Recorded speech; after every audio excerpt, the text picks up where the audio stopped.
السلام علیکم ناظرین، میں ہوں ابو المعظم ترابی، پروگرام سندھ کنارے کے ساتھ اعتدال نیوز کے اسٹوڈیو سے۔ آج ہمارے اسٹوڈیو میں موجود ہیں مولانا محمد علی صاحب، جن سے ہم ماہ سفر کے حوالے سے پوچھیں گے کہ لوگوں میں عام طور پر یہ بات مشہور ہے کہ سفر کا مہینہ جو ہے وہ منحوس ہوتا ہے، اور اسی طرح بہت سارے جو دن ہیں، بہت سارے جو ایام ہیں، ان کے بارے میں بھی یہی خیال کیا جاتا ہے۔ لیکن شریعت کیا کہتی ہے اس حوالے سے ہم مولانا محمد علی قریشی صاحب سے پوچھیں گے کہ سفر کے بارے میں یہ تاثر کہاں سے پیدا ہوا اور شریعت کیا کہتی ہے۔ بہت شکریہ مفتی صاحب، اور آپ کو خوش آمدید کہتے ہیں۔ سب سے پہلے تو یہ بتا دیجئے کہ یہ سفر کے بارے میں جو ایک تصور پایا جاتا ہے لوگوں میں، یہ کہاں سے شروع ہوا؟ وعلیکم السلام ورحمۃ اللہ وبرکاتہ، جزاکم اللہ خیراً۔ یہ سفر کے متعلق جو عوامی غلط فہمیاں پالی جاتی ہیں، یہ آپ صلی اللہ علیہ وسلم کی تشریف آوری سے پہلے ہی ایسی ترتیب چلی آ رہی ہے۔ الگ الگ علاقوں میں الگ الگ رسومات کی بنیاد پہ یہ باتیں چلائی جاتی تھی۔ آپ صلی اللہ علیہ وسلم کی تشریف آوری پر بہت ساری برائیوں کو جہاں پہ ختم کیا گیا ہے، تو ان میں سے ایک چیز یہ بھی ہے کہ آپ صلی اللہ علیہ وسلم نے نحوست جیسی ٹوٹلی چیز کو ہی ختم کیا ہے۔ حدیث پاک میں آتا ہے، بخاری شریف کی روایت ہے، حضرت ابو ہریرہ رضی اللہ عنہ ارشاد فرماتے ہیں کہ یہ ماہ سفر کی نحوست کیا نحوست ہے، ٹوٹلی طور پہ اسلام نحوست کا قائل ہی نہیں ہے۔ بعض اوقات ہم کہہ دیتے ہیں کہ فلاں جگہ بری ہے، بعض اوقات کہہ دیتے ہیں کہ فلاں پتھر یا فلاں چیز بری ہے، فلاں جگہ بری ہے، مجھے یہ چیز سوٹ کرتی ہے، یہ چیز نہیں ہوتی۔ اسلام نے ٹوٹلی اس کو ختم کر دیا۔ اچھا، مزے کی بات، آگے پھر صحابہ رسول نے عرض کیا یا رسول اللہ، لیکن ہمارے ذہن میں ایک چیز آتی ہے اور ہم اپنے پرسنلی طور پہ اس کو سامنے شو کرتے بھی ہیں اور دیکھتے بھی ہیں کہ ہمارا ایک اونٹ ہوتا ہے، وہ صحت مند ہوتا ہے، اچانک اگر اسے وہ خارشی اونٹ بن جائے، اسے خارش ہو جائے، تکلیف زدہ ہو جائے، ہم اس اونٹ کو باقی اونٹوں کے ساتھ ملاتے ہیں تو اس کے ساتھ یہ والا معاملہ بھی ہو جاتا ہے، تو اس وجہ سے ہم اس کو ان سے جدا کرتے ہیں۔ تو آپ صلی اللہ علیہ وسلم نے لاجک بھری ایسی زبردست قسم کی بات کی ہے کہ آج تک کے اٹھنے والے تمام تر اگر ہم دیکھیں اس جواب کی گہرائی میں معاملات ختم ہو جاتے ہیں۔ آپ صلی اللہ علیہ وسلم نے ارشاد فرمایا کہ اگر تم یہ سمجھتے ہو کہ ایک سے دوسرے کی طرف اس پہلے اونٹ کی نحوست کی وجہ سے معاملہ پھرا ہے، تو میرا سوال یہ ہے کہ پہلے اونٹ کو کس نے لگائی ہے؟ پھر اس سے پہلے تو کچھ نہیں تھا۔ تو اس سے پتہ چلا کہ یہ نحوست والا معاملہ کچھ نہیں ہوتا، اللہ کا حکم ہوتا ہے۔ تو یہ تقدیر کا معاملہ ہے، جی ہاں، یہ اللہ کی طرف سے ہے، بالکل یہ اللہ رب العزت کی طرف سے ہوتا ہے۔ تو ہم اگر اسے یہ والی سوچیں گے تو یہ غلط چیز ہے۔ بالکل، کوئی گھڑی، کوئی انسان، کوئی جگہ منحوس نہیں ہوتی۔ تو اگر نحوست ہوتی تو پھر سب سے بڑا تو انسان منحوس ہوتا۔ جی، ایسی بات کہ ہے اگر وہ اللہ تعالیٰ کی نافرمانی کرتا ہے، اللہ تعالیٰ کی اطاعت سے انحراف کرتا ہے، رسول اللہ صلی اللہ علیہ وسلم کی سنت سے اگر وہ منحرف ہوتا ہے، تو سب سے بڑا تو پھر نحوست بھی اسی کے لیے ہونی چاہیے، کیونکہ اللہ تعالیٰ اسے اشرف المخلوقات بنایا ہے۔ جی درست۔ تو یہ فرمائیے کہ اب یہ جو ہمارے ہاں تاثر ہے، اس کو کیسے زائل کیا جائے کہ لوگ یہ سمجھ پائیں کہ جس طرح 11 اور مہینے ہوتے ہیں تو یہ بھی ایک مہینہ ہے۔ زبردست، بہت بہترین سوال ہے کہ اب اسے کیسے زائل کیا جائے۔ ہمیشہ ہم دیکھتے ہیں کہ روشنیوں کے لیے محنت ہوتی ہے، وگرنہ اندھیرے کو تو روشنیوں کا نہ ہونا ہی کہتے ہیں۔ روشنی نہ ہو تو اندھیرا خود بخود۔ گویا کسی اچھائی کے لیے محنت ہوگی، برائی تو خود بخود آ جائے گی۔ جس طرح کے بچے کی تربیت کے لیے محنت ہے، بگڑنا، اس کی تربیت نہ ہی کرو تو اس کا خود بگڑ جانا ہے۔ تو اب یہ قوم میں کیسے تاثر دیا جائے؟ تو جگہ جگہ بیانات کی ترتیب ہو، افہام و تفہیم کا معاملہ ہو، یہ مہینہ آئے، مہینے سے پہلے یہ والے ایک اچھے، آج کل تو الحمدللہ ایک میڈیا دور ہے، تو یہاں پہ بھی اچھی اچھی اسلامک پوسٹیں کی جائیں، اس کے معاملات کیے جائیں اور اس کے اندر عوام کی آگاہی کی جائے اور لاجک بھری باتوں سے کی جائے۔ ہم قوم کو یہ کہہ سکتے ہیں کہ دیکھو، اگر تم اس مہینے کو منحوس سمجھتے ہو اور اس میں آفات و بلیات آتے ہیں تو کیا پورا سال نہیں آتے؟ کیا ہر کوئی بندہ صرف ماہ سفر میں ہی بیمار ہوتا ہے؟ کیا ہر کسی کا ایکسیڈنٹ صرف ماہ سفر میں ہی ہوتا ہے؟ کیا وفاتیں صرف ماہ سفر میں ہی ہوتی ہیں؟ اگر ہوتی ہیں تو بات بنتی ہے، وگرنہ کسی کی موت 11 مہینوں میں باقیوں میں بھی تو ہوتی ہے، بیماری بھی تو ہوتی ہے۔ اگر ایسی بات ہوتی تو پھر حکومت والے جو سول ہسپتال ہے یہ تو پھر 11 مہینے بند رکھتے ہیں۔ تو اس وجہ سے قوم کو ہم نیٹ کے ذریعے سے آگاہی دے سکتے ہیں، اپنے اپنے ممبر پہ بیٹھ کے جمعے کے بیانات کے ذریعے سے، ہم جس طرح کے محرم آتا ہے تو ہم کربلا کو ڈسکس کرتے ہیں، اچھی بات ہے۔ ربیع الاول آتا ہے تو ہم آپ صلی اللہ علیہ وسلم کی مبارک زندگی کو ممبر پہ بیٹھ کے کھولتے ہیں، اچھی بات ہے۔ تو اسی طرح جو جس کا موقع ہو تو اس طرح کی بات کی جائے۔ اب یہ الحمدللہ آنے پچھلا جو گزرا جمعہ ہے تو میں نے اسی کے اوپر بات کی ہے، قوم سے یہ بات کی ہے کہ اللہ رب العزت کے معاملات اور ہوتے ہیں اور ہماری سوچیں کچھ اور ہوتی ہیں، اور میں نے اس کو ایک بہتر ترتیب سے سمجھایا۔ میں نے کہا ایک میں ایسی بات آپ کے سامنے رکھنے لگا ہوں کہ کوئی بھی دماغ اس سے انکار نہیں کرے گا۔ اللہ کو راضی کرنے کے لیے ہم نے اللہ سے بات ماننی ہے، اللہ سے بات لینی ہے۔ اللہ رب العزت کی بات کو لیں گے, اللہ رب العزت راضی ہوں گے. اللہ رب العزت نے اب کہا کہ 5 وقت کی نماز ہے, اب اگر کوئی 6 پڑھے گا محنت زیادہ ہے, راضی کوئی نہیں. اسی طرح صبح کی نماز کے 2 فرض ہیں, کوئی 4 پڑھے تو بھی قبول نہیں ہے, کوئی 1 پڑھے کو تو بھی قبول نہیں ہے. اس سے ایک نتیجہ نکلا کہ اللہ کو اللہ کی بات کے ذریعے سے راضی کریں گے.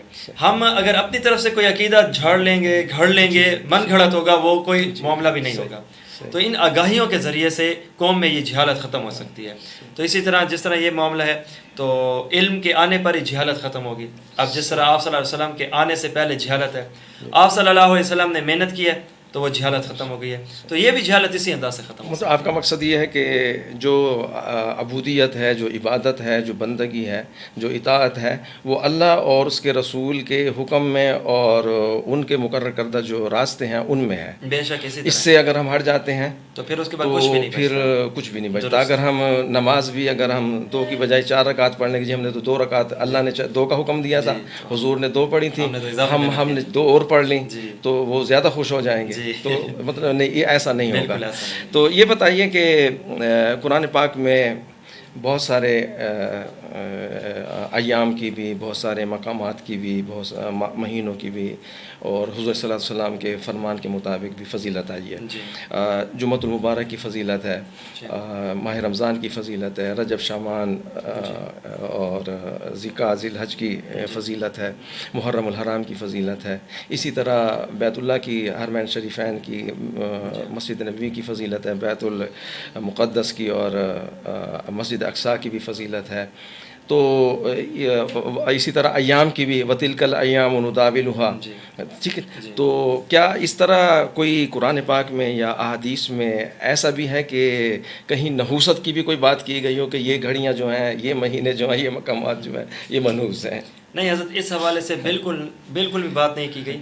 جس طرح کہ آپ نے ایام کی بھی, جگہوں کی بھی بات کر کے یہ فرمایا کہ یہ والے اللہ رب العزت نے قرآن پاک میں یا پیغمبر صلی اللہ علیہ وسلم نے اپنے فرامین میں ہمیں واضح کیا کہ یہ اچھی ہیں, ایک دوسرے سے افضلیت کا معاملہ ہے.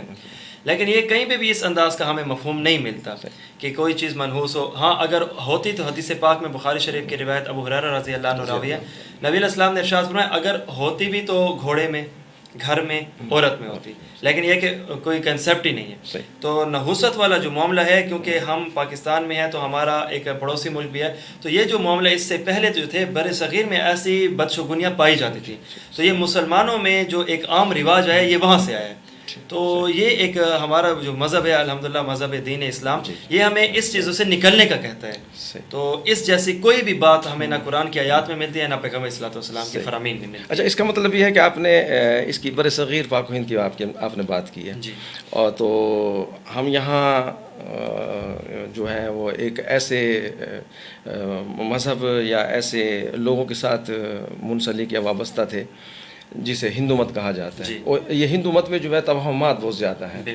وہ ہر معاملے میں, ہر بات میں وہ مطلب یہ شبھ گھڑی ہے, یہ منحوس گھڑی ہے, یہ بندہ جو ہے یہ نحوست کمارا ہوا ہے, اور یہ مقام جو ہے منحوس ہے. وہاں یہ چیزیں پائی جاتی ہیں. تو وہاں سے جب اسلام وہاں سے آیا ہے تو ہم مسلمان تو ہو گئے, لیکن ہم یہاں توہمات کا شکار ہیں. تو اب آپ کا مطلب یہ ہوا کہ یہ جو ہمارا یہاں جو سوسائٹی تھی, یہاں جو معاشرہ تھا, اور جو سوچ یہاں لوگوں کی تھی, تو وہ ہمارے ساتھ ابھی بھی چلی آ رہی ہے ساتھ ساتھ.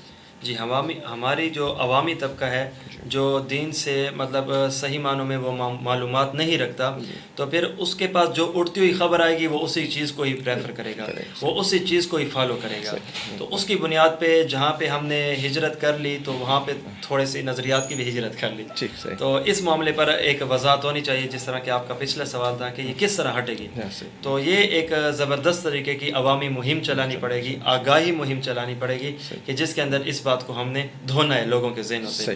کیونکہ بعض اوقات کچھ ایسا ہوتا ہے کہ ایک سادہ بندہ اسے دین سمجھ کے کر رہا ہوتا ہے, اور یہ کہہ رہا ہوتا ہے کہ اللہ رب العزت سے راضی بھی ہوں گے, پوری محنت بھی کر رہا ہوتا ہے. حالانکہ وہ ایسا معاملہ ہوتا ہے کہ اس نے محنت تو کر لی ہے, پسینہ تو نکل ہے, وقت تو لگا لیا ہے, پیسے تو لگا لیے ہیں, لیکن ملنے والا نتیجہ زیرو ہوتا ہے. کیوں؟ کیونکہ یہ پہلے عرض کر دیا گیا کہ اللہ رب العزت کو راضی اللہ رب العزت کے بتائے ہوئے طریقے سے ہی ہم نے کرنا ہے. تو اللہ کے قرآن نے, پیغمبر کے فرمان نے ہمیں وضاحت کیا کہ ایک نحوست والے معاملات نہیں ہوتے. تھے. صحیح. ہاں اگر یہ ہے کہ انسان کو یہ چاہیے کہ اپنے گناہوں کے اوپر توجہ کرے, اس کو چھڑائے.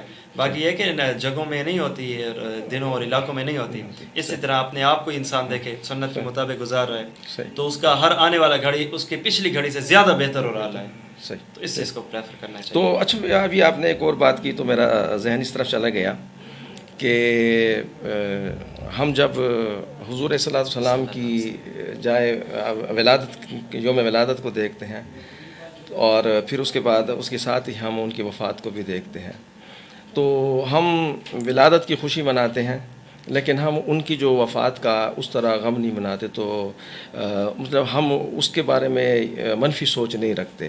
تو حالانکہ حضور صلی اللہ علیہ وسلم کی جو وفات ہے وہ تو صدمہ عظیم ہے, اور اگر اس کائنات میں دیکھا جائے تو ان کی پیدائش باعث مسرت سب سے زیادہ اور سب سے بڑا جو صدمہ ہے ان کی وفات تھی. لیکن ہم کبھی یہ نہیں کہتے کہ یہ گھڑی جو تھی, یہ دن جو تھا یا یہ مہینہ جو تھا یہ منحوس تھا. جی بالکل ایسے ہی درست بات ہے. ہم اگر یہ بھی بہت آپ نے اچھی بات کی طرف توجہ کیا ہے کہ اگر ہم کسی چیز کو نحوست کی گھڑی قرار دیتے تو وہ تو پھر انبیاء علیہ الصلوۃ والسلام کے وفات کے دن ہوتے, اس دنیا سے تشریف لے جانے کے دن کو کہتے ہیں. لیکن ایسا معاملہ بالکل بھی نہیں ہے, کیونکہ یہ جو چیزیں ہیں یہ اللہ رب العزت کی طرف سے ہیں کہ یہ زمانہ میں ہوں, میں اسے الٹتا پلٹتا ہوں, تو یہ میری طرف سے ہے. صحیح. تو اس وجہ سے ایسے توہمات سے انسان بچے اور ایسی ترتیبوں کو بالکل انسان نہ رکھے. مطلب جو ہو رہا ہوتا ہے وہ تقدیر ہوتی ہے, وہ قدرت کی طرف سے ہوتا ہے. وہ یا تو پھر اعمال کی نحوست ہوتی ہے یا پھر ایسا ایک اعمال کی مصیبت ہوتی ہے, یا پھر دوسری ترتیب ہے کہ تقدیر میں ہے. انسان جتنا بھی کوشش کرے, چند ایک ایسے معاملات ہوتے ہیں کہ وہ انہوں نے ہو کر رہنا ہے, جیسے زندگی ہے, پیدائش ہے, موت ہے, وغیرہ وغیرہ. تو یہ انہی چیزوں میں سے ہوتا ہے. بالکل جیسے کہ قرآن پاک میں اللہ تعالیٰ نے گدھے کی آواز کو ناپسندیدہ قرار دیا ہے, لیکن اس میں کوئی منحوس ہونے کی بات نہیں ہے. بے شک نہیں. اسی طرح کتا جو ہے اسے شریعت نے حرام قرار دیا ہے, ناپاک قرار دیا, لیکن نجس قرار دیا, لیکن اس میں نحوست کی کوئی بات اس میں نہیں. بالکل مطلب یہ ہے کہ اب اگر کوئی گدھے کی آواز ہے اور کہیں پہ آ گئی ہے تو اب بس وہ سارے کے سارے جہاں پہ گھر ہیں وہ گر جائیں گے, یا پھر کھانے ہیں تو ان کے ٹیسٹ خراب ہو جائیں گے, یا پھر مزاج ہے کہ وہ خراب ہو جائے گا. ایسا معاملہ نہیں ہوتا, بلکہ حدیث پاک میں جہاں پہ گدھے کے آنے کی آواز کے کانوں میں پڑنے کا ذکر ہے, وہاں پہ جو مسئلے کا حل رسول اللہ صلی اللہ علیہ وسلم نے حدیث مبارک میں ہمیں دیا ہے وہ ہمارے لیے بڑا بہترین اور کارآمد ہوگا. وہ کیا کہ جب یہ آواز نکالے تمہارے کانوں میں آئے اعوذ باللہ من الشیطان الرجیم پڑھو, تو نہیں بتایا گیا کہ دیکھو یہ ایسا معاملہ ہے. تو یہ ایک مزاج جو ہے یہ ہندوانہ مزاج ہوتا ہے, تو اسلام اس چیز کا قطعاً قائل نہیں ہے. تو اس چیز سے انسان کو بچنا چاہیے. آپ کا بہت بہت شکریہ. ناظرین, آپ نے مولانا محمد علی قریشی صاحب کی گفتگو سنی. امید ہے کہ آپ کو بات سمجھ آئی ہوگی کہ شریعت میں کوئی مقام, کوئی جگہ, کوئی گھڑی, کوئی دن, کوئی مہینہ منحوس نہیں ہوتا, بلکہ اگر آپ پر کوئی مصیبت آتی ہے تو قرآن پاک واضح طور پر کہتا ہے کہ وہ آپ کے اپنے ہاتھوں کی کمائی ہوتی ہے, وہ آپ کے اپنے اعمال کا جو ہے وہ بدلہ ہوتا ہے. اور اگر آپ کے اعمال اچھے ہیں, آپ نیک ہیں, تو پھر ممکن ہے کہ اللہ تعالی کی طرف سے وہ آپ پر آزمائش ہو, آپ پہ امتحان ہو, اور دونوں صورتوں میں آپ کو صبر و استقامت سے کام لینا ہوتا ہے. اللہ تعالیٰ کے ہاں سر بسجود ہو کے اللہ تعالیٰ کے ہاں ہاتھ اٹھا کے دامن پھیلا کے دعا کرنی ہوتی ہے, اس سے معافی مانگنی ہوتی ہے, اس کا شکر ادا کرنا ہوتا ہے. اسی کے ساتھ ابو المعظم ترابی کو اجازت دیجیے. اللہ حافظ.